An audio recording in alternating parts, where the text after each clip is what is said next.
નમસ્કાર મિત્રો, રાજ્યના કેટલાક વિસ્તારોમાં મેઘરાજા તોફાની બેટિંગ કરી રહ્યા છે। કોઈ વિસ્તારોમાં અતિભારે વરસાદના કારણે જળબંબાકાર જેવી સ્થિતિ પણ સર્જાઈ છે, તો કોઈ વિસ્તારોમાં ધોધમાર વાવણી લાયક વરસાદ પડતા ખેડૂતો ખુશખુશાલ થયા છે।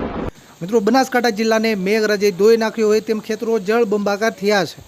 મિત્રો, આગામી 12 કલાક દરમિયાન રાજ્યમાં વરસાદના એક સાથે બે એલર્ટ, ઓરેન્જ એલર્ટ અને યલો એલર્ટ જાહેર કરાયા છે। એટલે કે ભારેથી ભારે વરસાદની મોટી આગાહી કરાઈ છે। આગામી 12 કલાક દરમિયાન કયા વિસ્તારોમાં ભારેથી ભારે વરસાદ પડવાની શક્યતા વધારે છે તેની વાત કરીશું। મિત્રો, હવામાન વિભાગની આગાહી વચ્ચે વિડીયોમાં તમે અમદાવાદના દ્રશ્યો જોઈ રહ્યા છો। અમદાવાદમાં મેઘરાજાએ ભૂકા કાઢ્યા હોય તેમ અતિ ભારે વરસાદ તૂટી પડતા રોડ રસ્તા બેટમાં ફેરવાયા છે। તો બનાસકાંઠા જિલ્લાને પણ મેઘરાજાએ ધોઈ નાખ્યું છે। બનાસકાંઠાના સુઈ ગામમાં કડાકા ભડાકા સાથે મેઘરાજા તોફાની બેટિંગ કરી રહ્યા છે। પાટણ જિલ્લાના વિસ્તારો હોય, સાબરકાંઠા જિલ્લો હોય, કચ્છમાં પણ આગમન થયું છે। ભાવનગર, ગોંડલ, સુરત, બારડોલી, નવસારી, ડીસા, વાવ, થરાદ, પાલનપુર, રાધનપુર, બાબર, મહેસાણા, કડી, વિરમગામ, ડાકોર, ખેડા, વડોદરા, સિદ્ધપુર, ઉમરપાડા, ઉમરગામ સહિત અનેક વિસ્તારોમાં મેઘરાજા તોફાની બેટિંગ કરી રહ્યા છે। મિત્રો, હવે આગામી 12 કલાક દરમિયાન કયા વિસ્તારોમાં કડાકા ભડાકા સાથે ભારેથી ભારે વરસાદની મોટી આગાહી કરાઈ છે તેની વાત કરીશું। પણ તે પહેલા આ વિડીયોને લાઈક કરવાનું ભૂલતા નહીં। આવી જ રીતે આખું ચોમાસું વરસાદના સમાચાર સુધી પહેલા જોવા માટે આપણી આ ચેનલને ખાસ સબસ્ક્રાઇબ કરવાનું પણ ભૂલતા નહીં। તો મિત્રો, ખાસ સાંભળજો મિત્રો, પહેલા આપણે કચ્છના વિસ્તારોથી શરૂઆત કરીએ, કારણ કે હવે કચ્છના વિસ્તારોમાં પણ ગાજવીજ સાથે મેઘરાજાનું જોરદાર આગમન થઈ રહ્યું છે।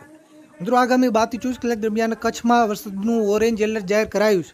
એટલે કે કચ્છના કેટલાક વિસ્તારોમાં મધ્યમથી ભારે વરસાદ, એકલ દોકલ ટૂંકા વિસ્તારોમાં ભારેથી પણ અતિભારે સુધીનો વરસાદ પડી શકે। મિત્રો, ઉત્તર ગુજરાતના વિસ્તારોની વાત કરીએ તો ઉત્તર ગુજરાતમાં ખાસ કરીને સાબરકાંઠા, અરવલ્લી અને બનાસકાંઠા જિલ્લામાં વરસાદનું રેડ એલર્ટ જાહેર કરાયું છે।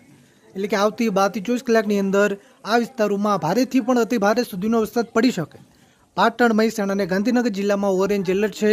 એટલે કે આ વિસ્તારોમાં પણ મધ્યમથી ભારે વરસાદ, કોઈ એવા ટૂંકા વિસ્તારો હોય ત્યાં ભારેથી પણ અતિભારે સુધીનો વરસાદ પડી શકે। મિત્રો, મધ્ય ગુજરાતમાં ખાસ કરીને અમદાવાદ, આણંદ, ખેડા, મહીસાગર અને પંચમહાલ જિલ્લાના વિસ્તારોમાં ધોધમાર વરસાદી માહોલ યથાવત રહેશે। આ વિસ્તારોમાં યલો એલર્ટ છે। એટલે કે આ વિસ્તારોમાં મધ્યમથી ભારે વરસાદની આગાહી કરાઈ છે। દાહોદ, છોટાઉદેપુર અને વડોદરા જિલ્લામાં હળવાથી મધ્યમ વરસાદની આગાહી છે।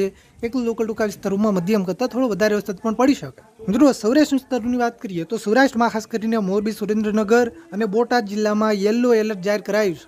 એટલે કે આવતી 12 થી 24 કલાકની અંદર આ વિસ્તારોમાં મધ્યમથી ભારે વરસાદ પડવાની શક્યતા વધારે છે। જામનગર, રાજકોટ, અમરેલી, બોટાદ, ભાવનગર અને ગીર સોમનાથ જિલ્લામાં હળવાથી મધ્યમ વરસાદની આગાહી છે। એક લોકલ ટૂંકા વિસ્તારોમાં મધ્યમ કરતાં થોડો વધારે વરસાદ પણ પડી શકે।